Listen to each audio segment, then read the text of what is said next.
கண்டு கொண்டே எத்தனை பெண்களை கடந்திருப்பேன், இப்படி என் மனம் துடித்ததில்லை.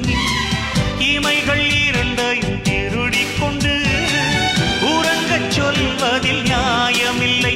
நீ வருவாயோ இல்லை மறைவாயோ, ஏ ஏ ஏ ஏ தன்னை தருவாயோ இல்லை கரைவாயோ. உன்னை பார்த்த பின்பு நானாக இல்லையே.